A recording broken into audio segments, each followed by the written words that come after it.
አበደ በሄሊኮፕተር ከመክፈቻው ጨዋታ ይልቅ የመክፈቻ ሴርሞኒው የመክፈቻ ፕሮግራሙ እጅግ ያማረ ነበረ።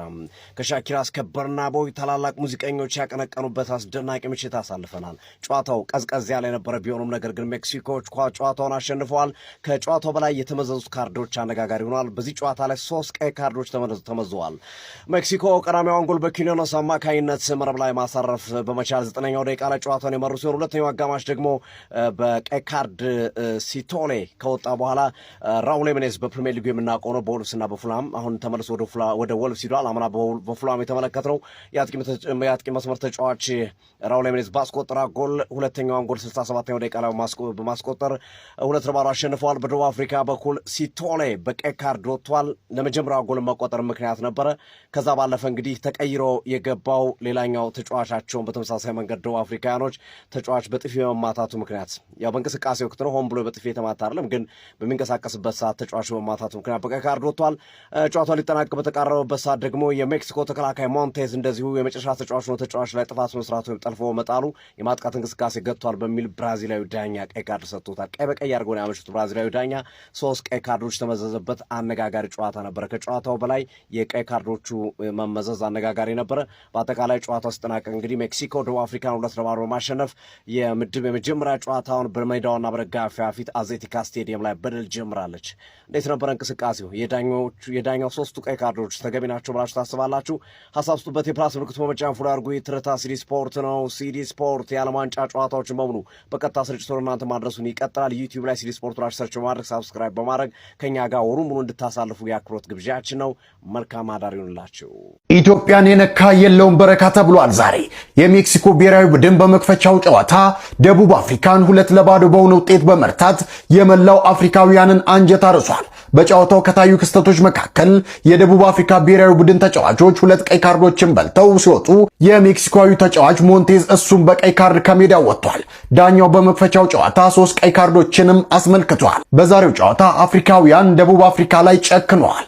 ምክንያቱም ደግሞ ወንድሞቻቸው በደቡብ አፍሪካ በግፍ ስለተገደሉባቸው ነው። ኢትዮጵያም የዚሁ ጉዳት ሰለባ ናት። እኔ ይኸውልሽ አርሰናል በፒኤስጂ ሲሸነፍ እንዲያረከው የታባሽ እኔ ብችል ቋንቋችሁን ብችልና ማለት ነው ባልኩሽ አንጨከካ ይበልሽ። ኧረ በእናትህ 2 ቀይ አይደለም ሁልሽም ቀይ ወጣሽ። በጣም ደስ በሚል ሁኔታ በ2026 የዓለም ዋንጫ የመክፈቻ ጨዋታ ላይ ደቡብ አፍሪካ 2-0 በሆነ ውጤት ተሸንፋለች። ከዛ በተጨማሪም 2 ተጫዋች ከደቡብ አፍሪካ በቀይ ካርድ ምክንያት ከሜዳ ተሰናብተዋል። እናንተም ይህንን ቪዲዮ 2 ጊዜ ኮፒ ሊንክ ማድረግ እንዳይረሳ። በመጀመሪያም ጨዋታው እንዴት ያገኛችሁት ሀሳባችሁን ኮሜንት ሴክሽን ላይ አስቀምጡልኝ። ጥሩ ባይባልም ለክፉ የማይሰጥ የመክፈቻ ጨዋታ ተመልክተናል ብዬ አስባለሁ። ሜክሲኮ የዛሬውን ጨዋታ 2-0 በሆነ ውጤት ማሸነፍ ችላለች። ከሜክሲኮ 1 ተጫዋች እንዲሁም ደግሞ ከደቡብ አፍሪካ ደግሞ 2 ተጫዋቾች በቀይ ካርድ ምክንያት ከሜዳ ተሰናብተዋል። ጨዋታው ላይ የደቡብ አፍሪካውን በረኛ ዊሊያምስን ማድነቅ አለብን ብዬ አስባለሁ። በጣም ምርጥ ኳሶችን ሲያድን እየተመለከት ነው ነበር። በተጨማሪ ግን ሜክሲኮ ጨዋታውን እንደምታሸንፍ የመጀመሪያዎቹ 10 እና 20 ደቂቃዎች ነግረውናል ብዬ አስባለሁ። እንደጠበቀውም እንግዲህ ሜክሲኮ ጨዋታውን 2-0 በሆነ ውጤት አሸንፋለች። ራውል ሜኔዝም ለመጀመሪያ ጊዜ በዓለም ዋንጫ መድረክ ላይ በዛሬው ጨዋታ ላይ ጎል ማስቆጠር ችሏል። ያስቆጠረውንም ጎል በቅርቡ በህይወት ላጣው ለአባቱ እንዲውል አድርጓል። አንተን ሀሳብ ደግሞ ኮሜንት ሴክሽን ላይ ማስቀመጣችሁ የ2026 የዓለም ዋንጫው የመክፈቻ ጨዋታ ሜክሲኮ ደቡብ አፍሪካን 2-0 በማሸነፍ በድል ጀምራለች። ቪዲዮን ኮፒ ሊንክ ሪፖስት ላይ በማድረግ ጀምሩት። ፋሚሊ እስቲ በመጀመሪያ የ2022 የኳታር ዓለም ዋንጫን የመጀመሪያውን ጨዋታ የት ነበር ያያችሁት? የእናንተን ኮመንት ላይ ያስቀምጡ። እኔ በእርግጥ ፖሊስ ጣቢያ ነበርኩ የዛኔ ካልተሳሳቱ በኢትዮጵያ 2015 ህዳር 20 ነበር ቀኑ አስታውሳለሁ። ፖሊስ ጣቢያ ነበርኩ የዛኔ ታሰሬ ነበር። እንደውም ቅድም ጨዋታው ከመጀመሩ በፊት ፖስት አድርጌ ነበር እና ፊቪ ላይ በሰላም ነው ፖሊስ ጣቢያ ነበርኩ። ምን ትሰራለህ ነው ይሉኛል። ዘመድ ጥያቄ ፖሊስ የታመመ ሰው ልጠይቅ ነው እያልኩ ነበር። ዶብር ፕሌን አንዳንድ ሰዎች ጥያቄያቸው በጣም ይገርምኛል። ግን እስቲ እናንተ የት ነበራችሁ የዛኔ 2015 ላይ የኳታር የዓለም ዋንጫ ጨዋታ የመጀመሪያ ጨዋታ ላይ የት ነበር ያያችሁት? ሆላንድ ከኳታር ነበር የዛኔ። የዛሬው ጨዋታ የት አያችሁት? ጨዋታው እንግዲህ በሜክሲኮ 2-0 ተጠናቋል። ደቡብ አፍሪካ ከረጅም ጊዜ በኋላ ወደ ዓለም ዋንጫ ብትመለስም የመጀመሪያውን ጨዋታ በሽንፈት ጀምራለች። ያን ያህል ማራኪ ነው የሚባል ጨዋታ አልነበረም። ለሜክሲኮዎች ግን በራሳቸው ሀገር ስለሆነ ድሉ ደስ የሚያሳይ ነበር። እስቲ ለማንኛውም እናንተ ደግሞ የተሰማችሁን ኮሜንት ላይ አስቀምጡ። ቪዲዮ ከተመቻችሁ ኮፒ ሊንክ ሪፖስት ላይክ ማድረግ እንዳይረሳ። ቴንክ ዩ። ዋንጫው እንዴት አገኛችሁት ፋሚሊ? ትንሽ እንግዲህ ቀዝቀዝ ያለ ይመስላል ከመክፈቻው ጀምሮ ማለት ነው። ቢሆንም የትልልቅ ሀገራትን እንግዲህ እንጠብቃለን ማለት ነው። ያው እንግዲህ ሜክሲኮ ሳውዝ አፍሪካን ማለት ነው 1-0 እየመራች ፈርስት ሃፍ ወጣለች ማለት ነው። ባይዞ ሜክሲኮች በጣም ብዙ የጎል እድሎችን ነው ያባከኑት ማለት ይቻላል እንጂ ወደ 2-3 ምናምን እየመሩ የሚወጡበት ጌም ነበር። ከምሬ ነው የምላችሁ። ያን ያህል አጥቅተው እየተጫወቱ አይደለም ሳውዝ አፍሪካ። እስቲ እንግዲህ ሰከንድ ሃፉ ምን ይሆናል። ለማንኛውም ማለት ነው እንግዲህ ስፔን፣ ብራዚል፣ አርጀንቲና፣ ፖርቹጋል የሚጠበቁ እንግሊዝ የሚጠበቁ ፈረንሳይ በጣም እንጠብቃቸው ጌሞች አሉና ከዚህ በኋላ ማለት ነው ያው እንግዲህ የተቀዛቀዘ መንፈስ ያለው ይመስላል። እስቲ ሐሳብ አስተያየታችሁን ስጡኝ በኮሜንት ይመቻችሁ። አመል ካለባችሁ አይለቃችሁ ሜዳም ድረስ ተከትሏችሁ ይመጣና 2 ቀይ ካርድ ያሳያችኋል። ኤኒዌይስ ሳውዝ አፍሪካዎች ይወላችሁ በዛሬው ጨዋታ እኔ በታሪክ በመክፈቻ ጨዋታ አግሬሲቭ ባልሆነ እግር ኳስ ውስጥ እንዲህ አይነት ሎ ቴምፖ ባለው ኢንቴንሲቲው ዝቅ ባለ ጨዋታ ውስጥ 2 ቀይ ካርድ ያየ የመጀመሪያው ቡድን ለኔ ሳውዝ አፍሪካ ነው።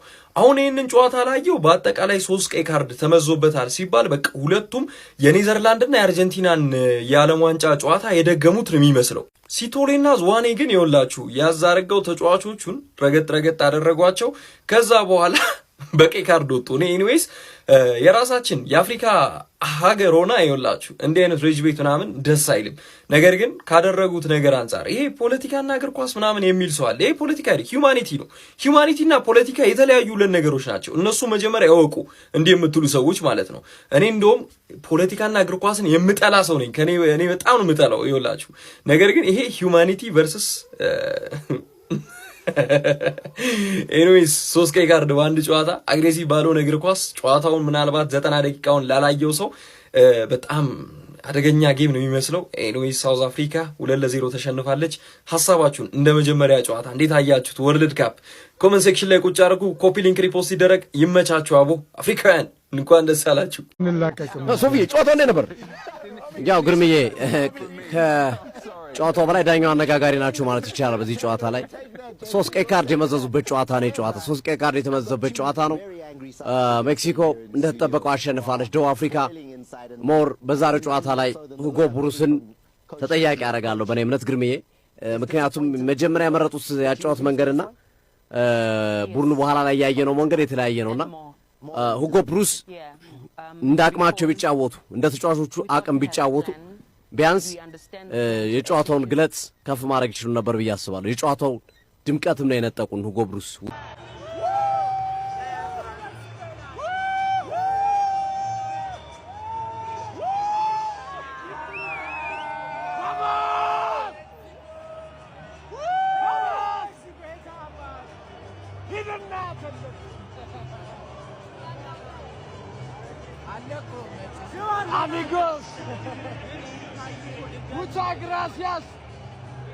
ዓለም ዋንጫው ማን ያሸንፋል? የመጨረሻ መውጫ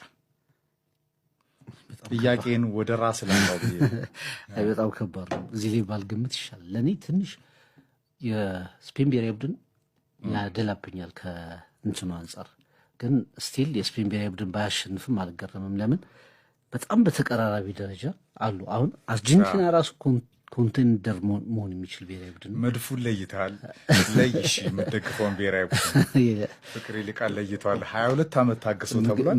የምደግፈው ብሔራዊ ቡድን በጣም ይታወቃል። ብራዚል ሀገራችን ብራዚል። ለማንኛውም ለግምት በጣም ያስቸግራል። በጣም ጠንካራ ቡድኖች አሉ። ብራዚል ቢሳካለት እኔ ደስተኛ ነኝ። ብራዚል ቢሳካለት ዲዘርቭ ያደርጋል። አፍሪካዊ በሙሉ ተነስቶ ድምፁን ለሜክሲኮ እያሰማ ነው። ጋይስ ይኸውላችሁ ሜክሲኮ ከሳውዝ አፍሪካ የሚያደርጉት ጨዋታ ላይ ለምን ይመስላችኋል በርካታ አፍሪካውያኖች አጌንስት ሳውዝ አፍሪካ የሆኑት? ልንገራችሁ። ብዙዎች ይቺን ኦልሞስት እየተጠቀሟት ይገኛሉ። ሳውዝ አፍሪካን ገንጥለው ማለት ነው። ኦልሞስት በዓለም ዋንጫው የሆነ የሚገኘው ድርጊት ይሄ ነው። አሁን በመክፈቻ ጨዋታ ከደቂቃዎች በኋላ የሚጀምር አንድ የጨዋታ መርሃ ግብር አለ። የመክፈቻው ከ16 ዓመት በኋላ 2010 ላይ በመክፈቻ ጨዋታ ተገናኝተው የነበሩት ሜክሲኮና ሳውዝ አፍሪካ ይገናኛሉ። ነገር ግን ዛሬ ነገሮችን ለየት የሚያደርጋቸው ምን ይመስላችኋል? ሳውዝ አፍሪካውያኖች ከወራቶች በፊት እንደሚታወሰው ይኸውላችሁ አጌንስት ኦል አፍሪካን ሆኖ ነበረ። ይሄን ደግሞ ያደረጋቸው ምክንያት በራሳችን ሀገር ውስጥ ራሳችን ብቻ ነው ተጠቃሚ የምንሆነው የሚል አይነት ሐሳቤ ኢቭን ኢፍ በራሳችን ሀገር እኛን በልጽገን ንግድም ልንሰራ የምንችለው ሌሎችም ስራ ላይ ተሰማርተን እኛን ሀብታም የምንሆነው ምናምን የሚል አይነት የማይረባ አመለካከት ነበራቸው። ለዚህ ነው ዛሬ በእግር ኳሱ ዓለም ስንመጣ በርካታ እግር ኳስ አፍቃሪ አጌንስት ይኸውላችሁ ሳውዝ አፍሪካ ሆኖ እየተመለከት ነው የምንገኘው። ስለዚህ ግራ ይበላችሁ ከወራቶች በፊት የነበረው ፖለቲካዊ አቋማቸው እንዲሁም ደግሞ አላስፈላጊ ይኸውላችሁ ጭፍጨፋቸው ዛሬ አጌንስት ኦል ይኸውላችሁ አፍሪካ ላይ የምትመለከቱት የተለያዩ ሀገራቶች ዛሬ በአፍሪካ ዋንጫው በዓለም ዋንጫው ይኸውላችሁ የሚደግፉት ሜክሲኮን ነው። ይሄ የሚያስገርም ነገር አይመስለኝም። እስኪ ኮፒ ሊንክ ሪፖስት ይደረግ፣ የፕላስ ምልክቷ እየተነካች ፎሎ ትደረግ። ይመቻል።